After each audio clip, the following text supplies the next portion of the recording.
Donnez-moi un pays africain colonisé par la Russie. Françaises, Français, mes chers compatriotes, ce soir, je m'adresse à vous. Donnez-moi un pays africain colonisé par la Russie.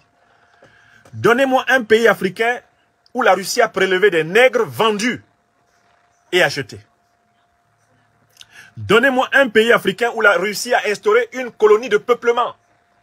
Donnez-nous un pays africain où la Russie a commis des massacres comparables à ceux de l'armée française, de la période négrière, de la période coloniale et de la période néocoloniale. On veut réduire la présence de la Russie à tout ce qui se dit sur Wagner. Mais même si on prenait les exactions supposées de Wagner, elles n'atteignent pas à la cheville les crimes de guerre, les crimes contre l'humanité, les crimes de sang, les massacres sans repentance commis par l'armée française. Et en dernière date, vous avez vu ce qui s'est passé au Niger? Le 27 novembre, l'armée française a tué 3 Nigériens. Avec la complicité de Mohamed Bazoum, dirigeant vassal du Niger. Une commission d'enquête a conclu qu'il n'y avait pas de responsable. Que les Nigériens étaient morts par balle, mais par hasard, sans coupable. Avec ce type de démarche, avec ce type de mépris envers la vie africaine, comment osez-vous espérer ne pas entretenir en Afrique une opinion remontée contre la France? Je rappelle que la presse française avait fait un effort de vérité dans cette affaire. Radio France, TV5 avaient fait des reportages qui attribuaient très clairement la paternité du crime contre les Nigériens à l'armée française. Mais Mohamed Bazoum, rampant, lapant, mangeant le vomi de ses maîtres néocolons, Mohamed Bazoum a produit un rapport dans lequel il disculpe l'armée française de l'assassinat des Nigériens. Les soldats français qui ont tué des Nigériens dorment tranquillement chez eux ou dans leur campement ce soir. Et vous voulez, avec cela, poser sur la balance la présence russe. La présence russe en Centrafrique, au Mali, elle a lieu à l'appel de forces centrafricaines et maliennes, de forces africaines connectées aux peuples africains, de gouvernements qui sont aimés par leur peuple. C'est donc une présence dans le cadre d'une alliance stratégique et géopolitique. Ce n'est pas une présence coloniale. La Russie, qui est un État-continent, n'a pas besoin de coloniser les Africains. On peut s'interroger sur la boulimie chinoise.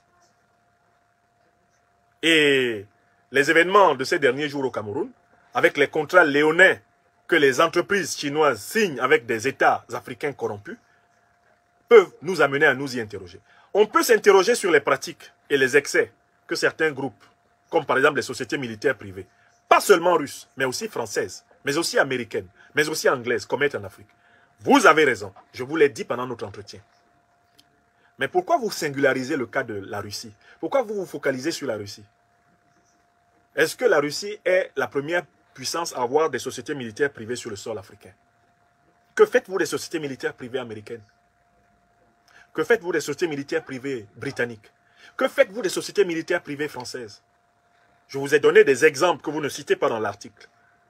De gens qu'on voit là sur BFM TV et consorts, qui sont des experts militaires français, mais en même temps, qui sont en fait des commerciaux dans la vente des armes en Afrique. Pourquoi vous n'en parlez pas de ces gens qui vendent des armes aux dictatures? Pourquoi vous ne faites pas face au fait que la puissance française est aujourd'hui l'une des plus grandes vendeuses d'armes aux pires dictatures du Moyen-Orient et même d'Afrique? Qui vend les armes à l'Arabie Saoudite, qui est la base arrière de l'État islamique? Qui vend les armes au Qatar, qui est la base arrière d'Al-Qaïda? Ne sont-ce pas les mêmes puissances occidentales qui prétendent, dans le cadre de leur coalition, combattre le terrorisme en Afrique? Et pourquoi voulez-vous que lorsque les Africains prennent conscience de cette duplicité, de cette hypocrisie, pourquoi voulez-vous que les Africains soient contents? À moins que vous pensiez que les Africains ne sont pas des hommes à part entière. Donc, pour ma part, j'accepte le 3e paragraphe de l'article de M. Nicolas Quenel avec une réserve. Il ne faut pas transformer la Russie en bouc émissaire de la lâcheté de l'Occident en général et de la France en Afrique. La Russie n'est pas parfaite et les Africains ne sont pas dupes du fait que si la Russie est en Afrique, si elle vient en Afrique, c'est parce qu'elle a compris que si jamais elle n'a pas de bonnes relations avec les Africains et que l'Occident contrôle l'Afrique, l'Occident utilisera les richesses de l'Afrique pour écraser la Russie. La Russie n'est pas non plus en Afrique par un amour aveugle, béat des Africains. Parce qu'elle a compris que pour qu'elle, elle soit libre, il ne faut pas que les Africains soient de nouveau esclaves des Occidentaux. La Chine même est là pour ça. C'est dans leur intérêt géostratégique et géopolitique de passer des alliances avec les Africains. Alors, il faut que l'Occident et la France changent de logiciel pour pouvoir équilibrer ce rapport de force nouveau qui se crée à leur détriment en Afrique. Et pour changer de logiciel, je l'ai dit à Nicolas Quenel, il faut entrer dans des rapports gagnant-gagnant. Et il faut sortir du moralisme démocratiste, parce que de toutes les façons, la démocratie, ce n'est même pas tout à fait l'objectif des Africains. Ce n'est pas le paradigme civilisationnel africain. L'Afrique va vers la maatocratie. Nous sommes une civilisation de la maat. Solidarité, vérité, justice. Nous ne sommes pas une civilisation du pouvoir du peuple, pour le peuple et par le peuple. On n'est pas dedans en Afrique. Nous ne croyons pas en cette formule. Je passe au paragraphe suivant. Une composante de ces opérations de communication russes repose notamment sur les influenceurs africains. Peut-être le plus connu, l'activiste panafricaniste Kémy Séba, n'a pas caché ses liens avec le financier de l'entreprise de mercenaires Wagner, Evgeny Prigojine, dans une interview à la chaîne Vox Africa en 2018. Sur le banc des personnes que Paris soupçonne d'avoir été retournées par la Russie, l'activiste suisse-camerounaise Nathalie Yamb, à qui le monde a consacré un portrait pointant ses amitiés russes, et sa participation à 2 événements d'une ONG fantoche derrière laquelle se cache le même Prigojine. Ça, c'est le 4e paragraphe de l'article. Donc, on offre à la vindicte populaire française nos frères et sœurs Kémy Séba et Nathalie Yamb au motif qu'ils auraient des relations avec des hommes d'affaires, avec des entreprises ou avec des institutions en Russie. Mais écoutez, jusqu'en 2020-2021, la France vendait des armes à la Russie. Écrivez ça. Africains qui m'écoutaient, Françaises et Français qui m'écoutaient. La France de M. Emmanuel Macron vendait des armes à la Russie jusqu'à il y a à peine 2 ans. Un ancien Premier ministre français a démissionné seulement cette année. Il était membre d'un conseil d'administration d'une société d'État russe. M. François Fillon. Et il ne lui a pas été fait objection quand il signait ce contrat. L'un des plus grands acteurs du théâtre et du cinéma français, Gérard Depardieu, a acquis la nationalité russe et est l'ami de la Russie. Et tout le temps que cette amitié s'est développée, à part le fait qu'il l'aurait utilisé pour échapper au fisc français, on a continué à considérer Depardieu comme un Français digne de ce nom et l'un des plus grands acteurs du cinéma et du théâtre français de tous les temps. Pourquoi fait-on soudain un procès à Nathalie Yamb et à Kémy Séba? Parce qu'ils ont des relations en Russie. Est-ce un crime maintenant sur la terre d'avoir des amis russes? Donc si on me trouve dans le métro de Paris en train de lire Tolstoï, c'est suspect. En train de lire les frères Karamazov de Dostoïevski, c'est suspect. Si en plus j'explique que l'un des recueils de nouvelles que j'ai toujours aimé enseigner, et je l'enseignais en Côte d'Ivoire autrefois, ce sont les nouvelles de Saint-Pétersbourg, eh bien, de Nicolas Gogol. Si je dis ça, c'est grave alors. Si on me surprend en train de parler russe, c'est grave alors désormais à Paris. Parce que d'ailleurs, il y a un ambassadeur, l'ambassadeur du Mali. Quand on a chassé l'ambassadeur Toumani Djimé Diallo, parce qu'il avait critiqué la Légion française, la Légion étrangère française au Mali, le Mali a proposé un autre ambassadeur. Il a été récusé par les autorités françaises au motif qu'il a fait une bonne partie de ses études en Russie. Alors écoutez, est-ce que la France veut s'amputer de sa part russe? Est-ce que la France est sérieuse? Est-ce que la France est consciente du degré de symbiose, du degré d'imbrication qu'il y a entre les cultures russes et françaises? Donc toutes les associations d'amitié franco-russes, il y en a une dont j'étais d'ailleurs membre, dont je suis membre. Association d'amitié franco-russe. Il y en a une dont je suis membre et donateur. Donc on va les interdire alors. Les Français qui ont des parents russes, ils vont devoir choisir alors. Renier leurs parents russes. Parce que c'est la ligne officielle, la russophobie. Si tu veux être aimé en France, sois russophobe. Sois russophobe si tu veux être aimé en France. Si tu veux qu'on te donne la parole dans les médias mainstream, sois russophobe. Tu es le bienvenu. Prépare-toi à dire les pires insanités contre les Russes.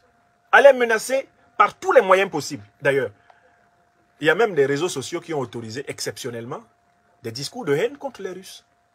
Alors que les Africains se font censurer sur les réseaux sociaux. Mais du tonnerre pour la moindre critique colérique envers des gens qui leur ont pourtant fait du mal. Il y a des réseaux sociaux qui ont autorisé exceptionnellement contre les Russes les discours de haine. Alors, donc ça veut dire que ça devient un péché contre le Saint-Esprit. Kémy Séba connaît des personnes en Russie. Il a des amis russes. C'est un crime. Nathalie Yamb est allée en Russie. Elle a été bien reçue. C'est un crime. Mais où va-t-on? Pour qui se prennent ceux qui, assis à Paris, veulent dicter aux Africains avec qui parler, alors que la terre est ronde, comme le disait Emmanuel Kant, et que quand tu chasses quelqu'un, il ira toujours quelque part. Emmanuel Kant a produit un argument très intéressant, l'argument de l'inutilité de chasser les étrangers parce que la terre est sphérique. Acte Emmanuel Kant. La terre est sphérique. Quand tu chasses quelqu'un ici, il est obligé d'aller là-bas. Mais comme la terre est ronde, il finira même par se retrouver au point de départ. Parce que les gens qu'on chasse, mais on les trouve toujours quelque part ailleurs sur la terre. Les hommes vont par-dessus la terre qui est ronde. Donc ils tournent autour d'eux-mêmes, les hommes. Je récuse donc cette volonté d'identifier, d'isoler, de marginaliser et d'offrir à la vindicte de l'opinion française les Africains qui simplement assument le droit de commercer intellectuellement, spirituellement, économiquement, socialement avec toutes les humanités de la planète. Au moment où, en France, on a célébré le concept du tout-monde, du grand poète de la Guadeloupe, Édouard Glissant, je crois qu'on est bien placé pour comprendre que l'Africain, l'Africaine, soit déterminé à reconquérir sa relation au monde entier. Je suis engagé dans une vocation à être comme l'esprit, je souffle où je veux. Je veux aller en Chine, j'y vais.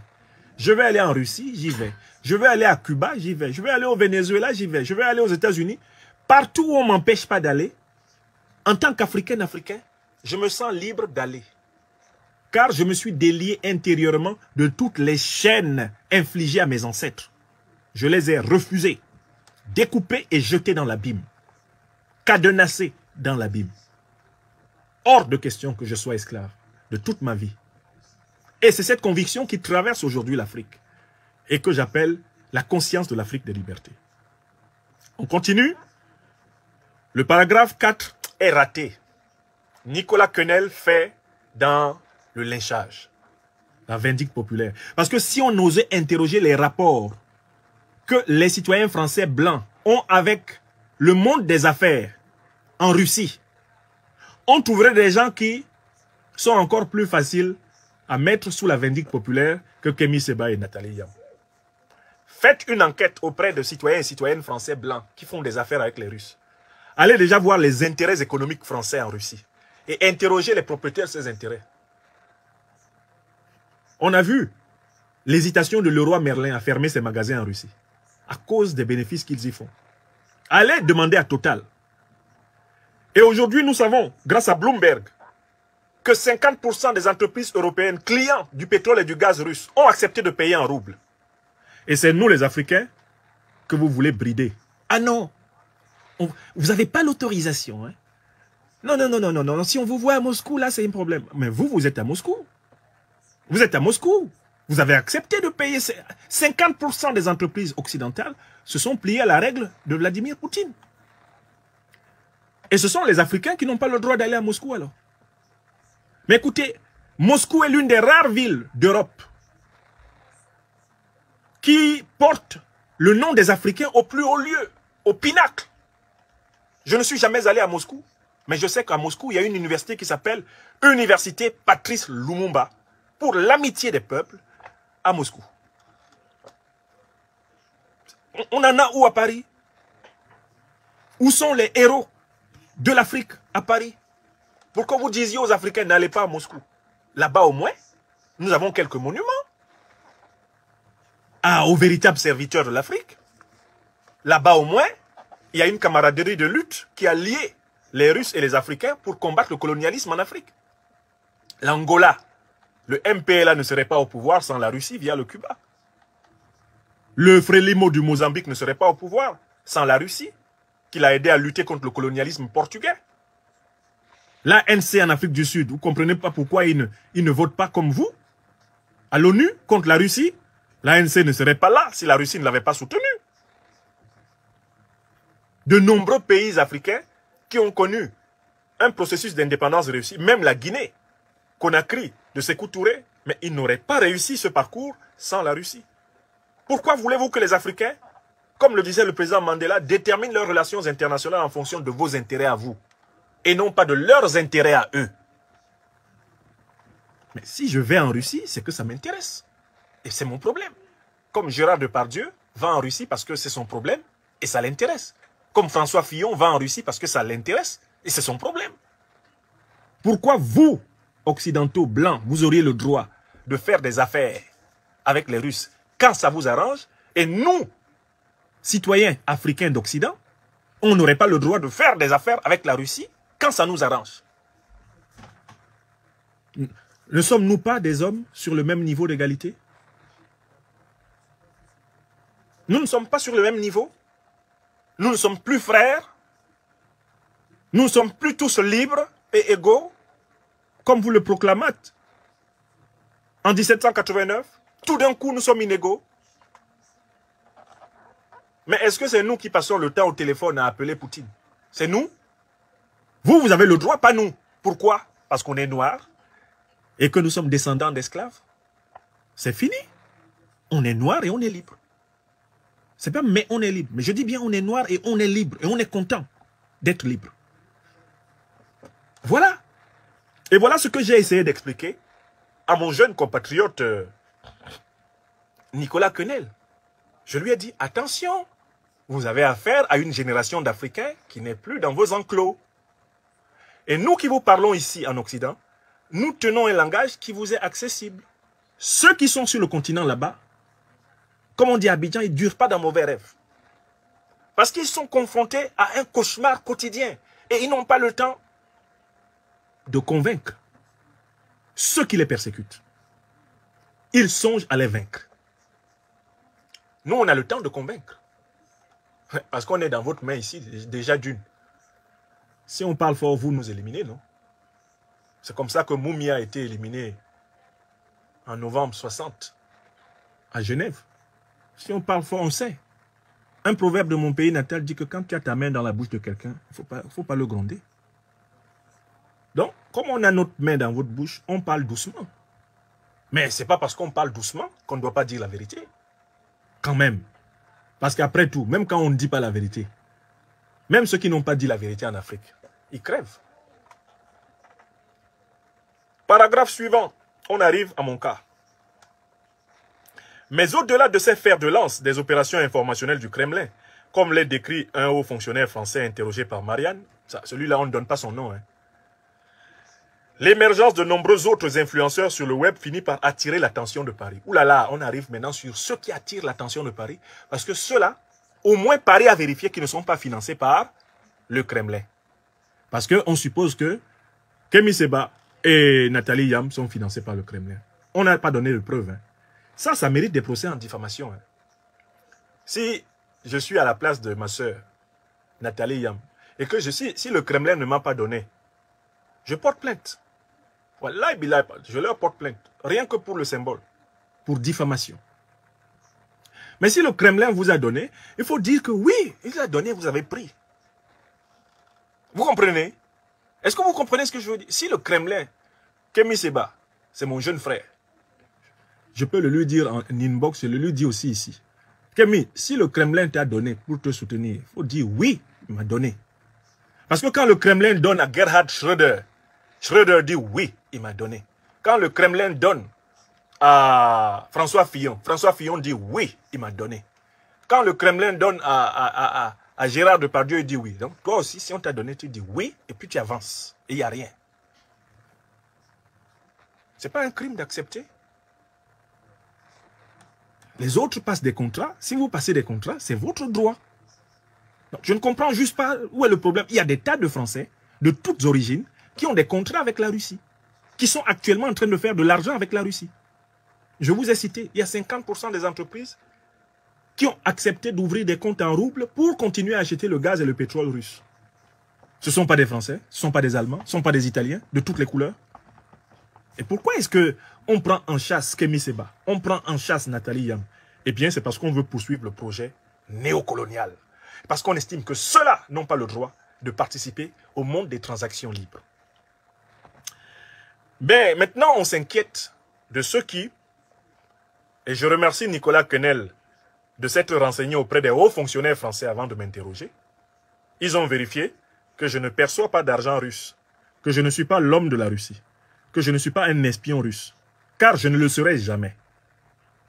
Si je dois quitter la France, mon travail en France, pour aller travailler en Russie, je vais le faire en plein jour. Vous avez bien compris, non? Voilà l'homme que je suis. Je ne vais pas faire comme ça. Je vais me lever. Si je dois quitter mon travail ici, je vais me lever devant vous. Je vais vous dire, voilà, mes amis, à partir d'aujourd'hui, ayant reçu une offre que j'estime meilleure, je démissionne de mes fonctions. Je rends le tablier pour qu'il n'y ait pas de conflit d'intérêts entre l'État français dont je suis un enseignant et un État étranger. Moi, je ne ferai pas comme les Fillons. Je ne ferai pas comme eux. Je quitte. Je ne perçois plus leurs indemnités, leurs salaires. Voilà. Bon, donc,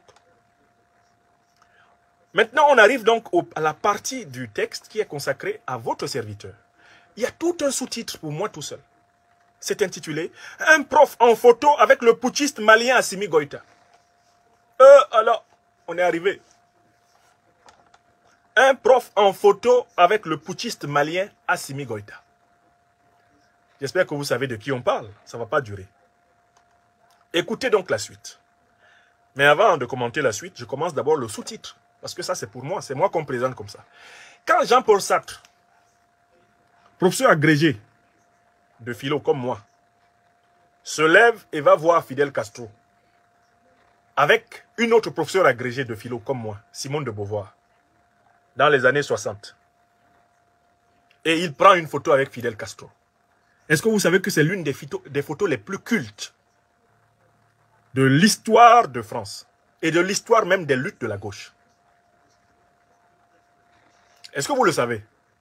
Quand Régis Debray, intellectuel français, se lève et va assister les mouvements émancipatoires d'Amérique latine, va auprès des Allende, qu'il interviewe, va auprès des mêmes Castro à Cuba, qu'il analyse, étudie le mouvement sandiniste, prend des photos avec les grands leaders de la résistance du mouvement bolivarien.